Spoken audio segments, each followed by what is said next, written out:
Hola. So if anyone that's been following me on Instagram for a while now, I will post my link below to my Instagram that I have absolutely such a passion for anything indoor gardening, and that's why I've also named this channel Interior Plant Design, because I feel like a room isn't complete without nature. And it's just like so luscious and so green, and I just feel like places filled with greenery are the best places to inhabit. So I want to start this video off by shout out to Foliata. They are just an Australian based plant supplies, accessories as well as plants, but they also sell these plant tubs. So as you can see, this is my plant tub, and now I don't have to go outside and do gardening. I can bring it inside and make no mess. Winning. So yeah, they do some really cool little gadgets to grow and propagate if you wanted to, build a bigger and better indoor jungle. So let's start. I'll readjust the camera. There we go. As you can see, I've just surrounded myself by plants, which I think is the best thing, because why not? I just love greenery, and anything about it makes me so happy. I feel like I remind myself of the saying, a kid in a candy store where it's like, oh my god, like candy everywhere. That is me when I go to a plant store. I'm like, oh my gosh, like I just need every plant and I want every plant, and I'm just gonna admire you all because you're all so stunning. So first things first, shout out to this orbifolia. This orbifolia is part of the Calathea family. I just got this new guy today, so I've been wanting this plant for a really long time. The leaves are just stunning on it. So yeah, that's called an orbifolia. Now, some of you may or may not know, but Calatheas, a lot of them require rainwater. So they don't actually like just your normal, ordinary tap water. They actually prefer to be watered with rainwater or anything filtered water, and it's better with the pH, and it's like better nutrients for them, because I have had a Calathea before where unfortunately it died. But hey, don't be saddened if you do kill a plant. We've all been there, and it's totally normal. It's a matter of kill that plant, learn from it, move on, like anything in life. You just got to pick yourself up and start again. But nothing to be fooled about, or nothing. There's no such thing as a black thumb. Everyone has the success to have a green thumb. So I'm going to start with this little guy here. This was probably like one of the first plants I owned, not this actual exact plant, but it's called a devil's ivy. It's part of the devil's ivy family. So it's the color of it, it's a lemon lime, as you can see there. So it's really, really pretty. And also another thing, I'm just gonna move this vine out of the way. I absolutely love growing these in water. Growing them in water is hydroponics. You can get some hydroponic soil for them where it's just like a liquid fertilizer. If you don't, then you will start to notice over time. As you can see, these roots are well and truly established. And I cut some this morning to make a few new cuttings to grow in water, but it gets quite and luscious. So that is the devil's ivy. This is like, when I got this plant, I fell in love straight away. Love at first sight. Ta-da! This is called a begonia. It's part of the begonia family, and it's a polka dot plant. A lot of the plants that I do own, they do require an east-facing window. It is absolutely critical that when you get a plant, don't choose a spot for the plant. Choose a plant, like a spot that the plant requires.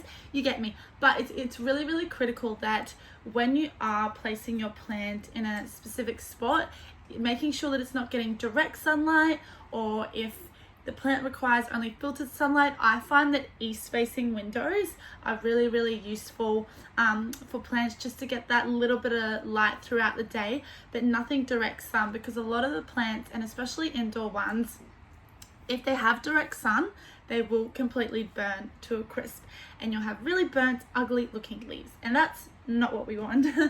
So this begonia polka dot, it's absolutely like stunning. I just think it's so beautiful and so unique. But yeah, that is also like one of my top 10 favorites. So that's the begonia polka dot, and I just feel like this is the new pot I got on the weekend. So shout out to Houseplant Hoarders. They're based in Nunda. Not too familiar with the north side suburbs, but they are a small business, and you can get the goods online, and the lady was so friendly, and I love when I go to a plant shop and everyone is so informative, and me, because I can be so indecisive. So when I go to a plant shop, I'm like, look, oh, change their minds, oh, I want you, and I want you. But that's just like me, kid in a candy store. I just want everything, and I just get so happy and so excited because I love plants. This one here is the watermelon peperomia. Obviously it's called a watermelon because, as you can tell by its leaves, that one's not looking too healthy. It looks like a watermelon, but you cannot eat it. And please, none of these plants, do not. Some plants, not majority of them, but some are can be poisonous to like dogs and cats. So if you do get a plant, just do your research about it to make sure that your dog or your cat does not eat your plants. So yeah, that's a watermelon peperomia. They don't like to be overwatered, especially in the wintertime, because in wintertime it don't get enough heat, so therefore the water is not able to absorb as much, and you don't ever want the plastic pot sitting inside the ceramic pot to just basically not soak up the water, and that's how you'll get root rot. And for any of you that don't know, the most vulnerable way to kill a plant is overwatering it, and that's absolutely what you don't want to do. So if you find that you're not sure on how to water your plants, first things first is what you can do is I'll show you with my fiddle leaf that I made from its mother. How you can do this is you can cut off one of the leaves, put it in water. I like to use these jars. The jars are just from the cheap shop, so they're really, really cheap. And once you snip off a leaf from the mother plant, just place it in a little jar like this with water filled to the top. And again, if it needs to be in a well lit position where it gets enough filtered light, that's where you just leave the jar, leave it for about a few weeks. And once the roots establish, where you can see this little guy here, this little guy here has little tiny baby, if I can get the camera, little roots. So that when they're established in water, then you can have a new plant. But back to the watering side of things, definitely just got distracted there. There goes your finger. I don't care how you use it. But you want to place your finger inside the soil. It's about 5 centimeters. And if your finger comes out like this, moist, dirty, you know your plant is not thirsty. But if it comes out and it feels completely dry in there, then you know your plant needs a drink. And a lot of plants don't like to be neglected for too long. Speaking of that, the peace lilies, I'll just bring that over here. The peace lilies, they love their leaves to be misted. And again, they are a plant that don't like to be neglected. So just getting the right watering days for it. I like to water my plants thoroughly once a week. Some I water like twice a week, but it just depends on their water requirements. And also plants like the peace lily, if you just have like a spray bottle, I just got one from Target. They can be really, really cheap. If you just spray the leaves and mist them, that's a really good way to not kill the plant too, and give it a little bit of a moisture on the leaves. So yeah, that's a pretty healthy peace lily. We also have this peace lily here. It's called the Peace Lily Mist, another one of my absolute favorites. And also shout out to Nilsson's Nursery. They are a Brisbane-based nursery.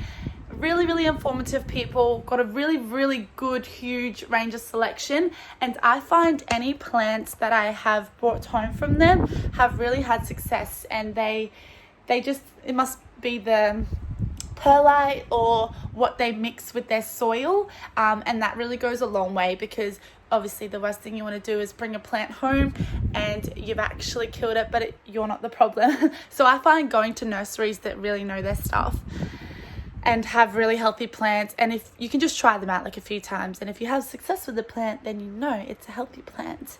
And also adding to that, when you are choosing your plant, whether it's nursery or Bunnings, or a local plant store, you want to make sure that the leaves are, obviously you want to make sure that the leaves are healthy, and no one's going to sell a not healthy plant.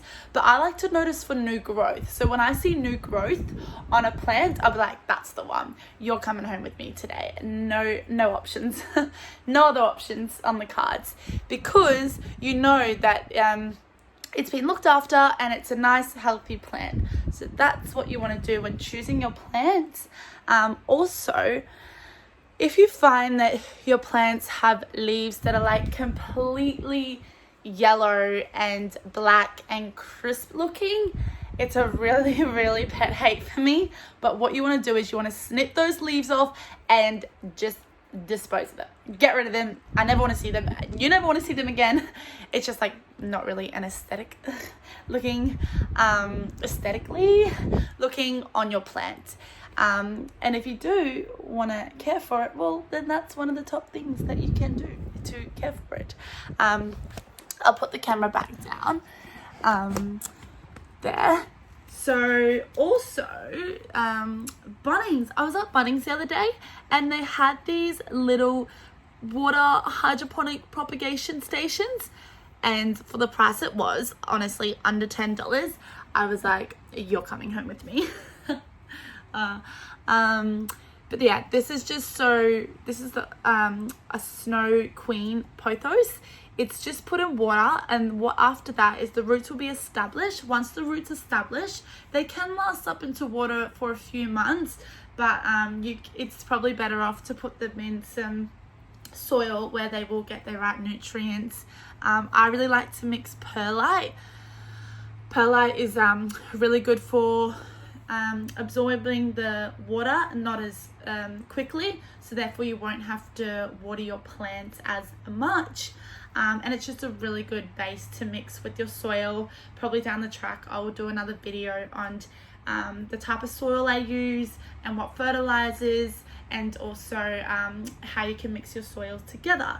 But yeah, this little guy right here, it takes about, I want to say a good 2 weeks, 3 weeks probably max, but during the 2 weeks you should definitely see roots establishing, and that's obviously a good sign. And again, you just want to put it in a nice lit position, nothing direct sunlight, because you know you don't want to kill your plant. You want to love and nurture it the best you can. And a lot of people ask me, do I talk to my plants?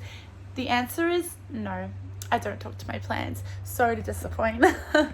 But I just feel like it's not about talking to them, it's just about like knowing what they need. And if you do want to grow your indoor jungle, when you bring a plant home, do the research, just find out what type of lighting requirements is.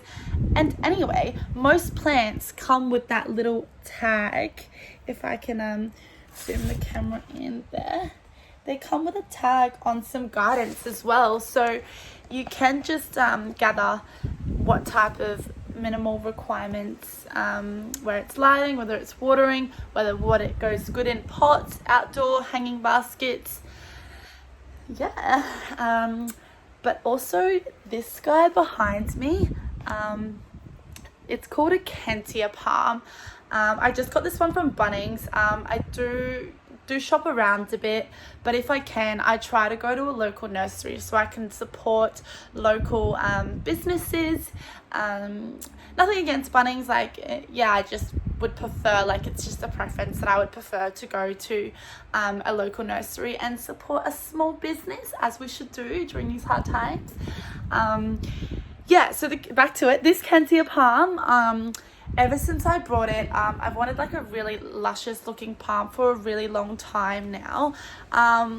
It's not like, I wouldn't say it's a hard plant to kill. It's actually quite easy to look after, as long as you are doing the right things, checking if it needs to be watered and not over watering it. And my favorite thing to do, is once I have noticed that the leaves are really dusty looking, whether it's a microfiber cloth or whether it's just like some paper towel, soak that in water. If you have a pest oil, I started off with white oil, but at the moment I am going to grab something. I went to this plant shop in Wollongabba, and this Apelio, it's basically like an oil shine as well as a pest for your plants. So protect your plants from pests and help them shine. I honestly was so glad that I brought this, and especially for the price it was. It was literally $6, under $10. Can't even go wrong. Yeah, that was really, really a good purchase, because I will also add in this video what it looks like once you have this shine on your plants. It's really, really not life-changing, but life-changing for the plants, you know? It just gives them that extra glow, you know? They might look fake, but deep down on the inside, you know you're being truthful and you know that you're real, so that's all that matters. But yeah, this was really life-changing. It's equivalent to using like a white oil, but again, just supporting a small business. And if you guys can, and if you are in Brisbane, I definitely recommend to check out this plant store. It's a mother and daughter duo. They are so, so lovely, so informative, and honestly, I'm just gonna say, one of the best plant stores I have ever been to, because the layout, it was just stunning, like absolutely stunning. Couldn't recommend enough. So 10 out of 10, and shout out to Apelio, based in Wollongabba, and they just, yeah, really, really, really beautiful place, and they do really delicious coffee. So if you need a coffee fix and you're feeling a plant, 2 birds, 1 stone, why not? So yeah, this was just a bit of a trial and error. I will definitely do some more videos on, say, if you do have problem with pests, or you do have problem with like diseases on your plants, and if they have brown tips or that's a sign of underwatering, I will do a bit more of like a care guidance on how to care for your plants and the right light for your plants. But this right now is coming to an end, and I hope you guys enjoyed this video, and maybe you've learned something, maybe you haven't. Again, we've all got to start somewhere, and it's all trial and error. So peace, bye now.